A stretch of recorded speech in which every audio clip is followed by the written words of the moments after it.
got some motherfucking design on right now. Bring it down, bring it down, bring it down. I got 3 whole thoughts to walk.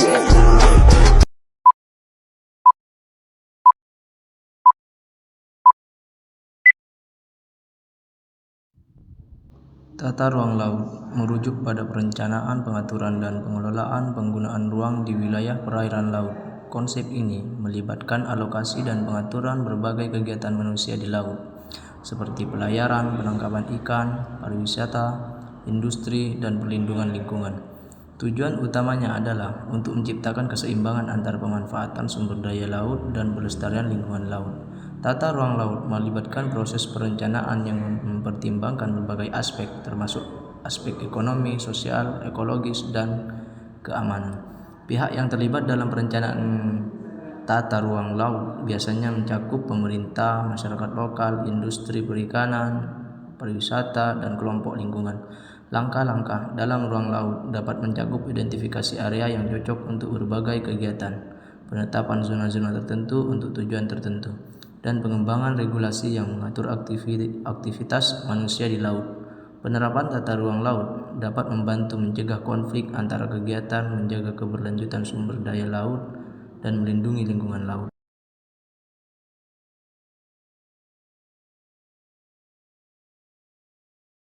Ruang adalah wadah yang meliputi ruang darat, ruang laut, dan ruang udara, termasuk ruang di dalam bumi sebagai satu kesatuan wilayah, tempat manusia dan makhluk lain hidup, melakukan kegiatan, dan memelihara kelangsungan hidupnya. Tata ruang adalah wujud struktur ruang dan pola ruang.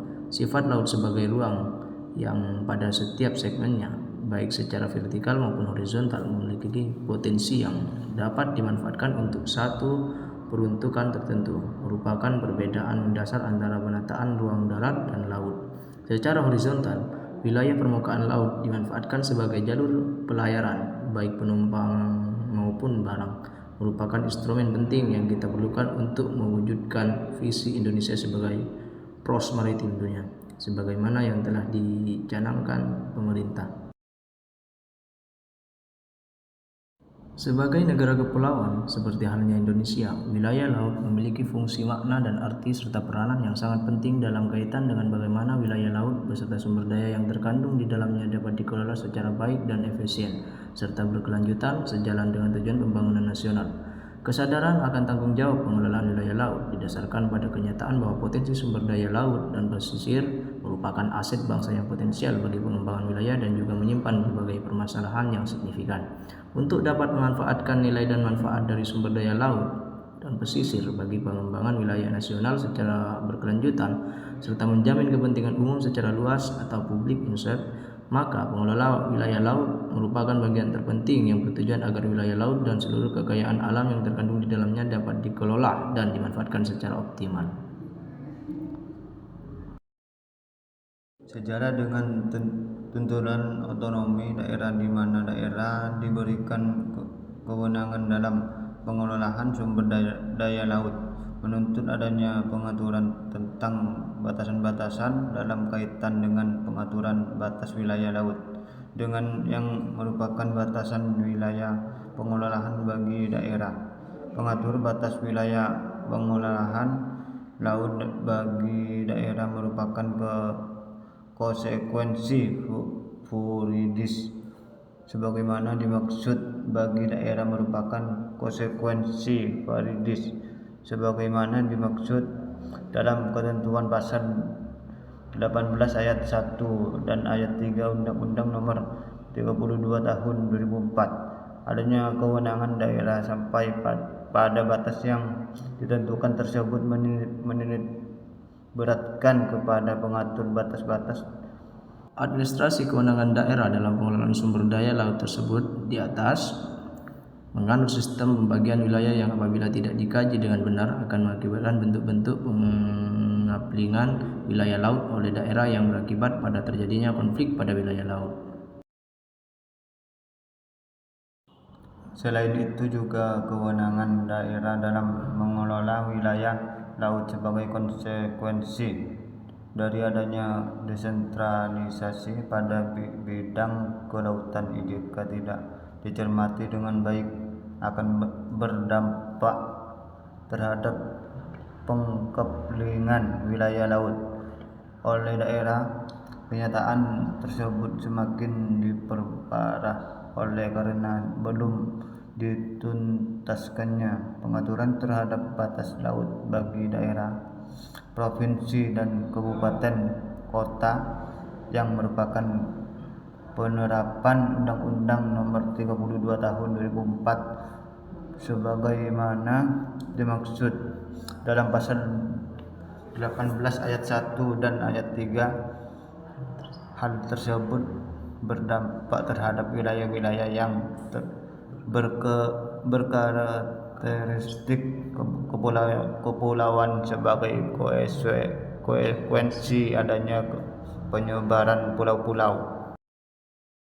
Penanganan terhadap berbagai isu dan permasalahan dalam pengelolaan wilayah laut merupakan aspek penting dalam kaitan dengan pengaturan terhadap batas-batas wilayah pengelolaan dan pemanfaatan ruang pada wilayah laut, yang sampai saat ini belum secara keseluruhan memiliki kepastian hukum. Selain itu, faktor lain yang menjadi penyebab adalah proses perencanaan dan pelaksanaan pembangunan sumber daya laut dan pesisir yang selama ini dijalankan masih bersifat sektoral dan cenderung berorientasi pada daratan hingga berdampak pada aspek penataan ruang itu sendiri. Padahal karakteristik dan alamiah ekosistem pesisir dan lautan yang secara ekologis saling terkait satu sama lain menyaratkan bahwa pengelolaan sumber daya wilayah pesisir dan lautan secara optimal dan berkelanjutan hanya dapat diwujudkan melalui pendekatan terpadu dan holistik. Apabila perencanaan dalam pengelolaan sumber daya laut tidak dilakukan secara terpadu, maka dikhawatirkan sumber daya tersebut akan rusak bahkan punah sehingga tidak dapat dimanfaatkan untuk menopang keseimbangan pembangunan nasional dalam mewujudkan bangsa yang maju, adil dan makmur. Dengan demikian, tuntunan terhadap upaya penataan wilayah laut haruslah dilakukan secara terintegrasi dan saling terkait sebagai satu kesatuan dengan kata kunci yaitu keterpaduan. Dalam pada itu penataan ruang haruslah diarahkan guna mewujudkan tujuan penataan ruang wilayah baik nasional maupun daerah yang nyaman, produktif dan berkelanjutan, serta mewujudkan keseimbangan dan keserasian dan strategis perkembangan antara wilayah. Berpijak pada pengertian di atas, maka penataan ruang tidak hanya diselenggarakan untuk memenuhi tujuan-tujuan sektoral yang bersifat parsial, namun lebih dari itu penataan ruang diselenggarakan untuk memenuhi tujuan-tujuan bagi pengembangan wilayah nasional yang bersifat komprehensif dan holistik dengan mempertimbangkan keserasian antara sebagai sumber daya sebagai unsur utama pembentuk ruang sumber daya alam buatan manusia dan sistem aktivitas sistem hukum dan sistem kelembagaan yang melingkupinya, sehingga diharapkan setidaknya dapat mewujudkan pemanfaatan ruang yang berhasil guna dan berdaya guna serta mampu mendukung pengelolaan lingkungan hidup yang berkelanjutan, tidak terjadi pemborosan pemanfaatan ruang dan tidak menyebabkan terjadinya penurunan kualitas ruang. Maka daripada itu diperlukan suatu konsep penataan wilayah laut yang memungkinkan tercatatnya hak-hak dan kepentingan di laut diatur secara spesial dan ditentukan secara spesifik dalam kesinambungan terhadap batas-batas kepentingan yang tumpang tindih atau berhimpitan dengan merencanakan batas-batas dan status hak yang diberikan atas persil. Hak yang dimaksud di atas adalah hak pengelolaan wilayah laut dalam artian pemanfaatan dan pelindungan wilayah laut, tentunya terhadap penataan wilayah laut dalam kaitan pengaturan batas-batas wilayah bagi daerah dimaksud untuk mengatur dan mengelola sumber daya laut. Batasan dan ruang lingkup pengaturan terhadap batas-batas pengelolaan wilayah laut diletakkan pada batasan kewenangan daerah, provinsi dan kabupaten kota sebagaimana diatur dalam Undang-Undang Nomor 32 Tahun 2004.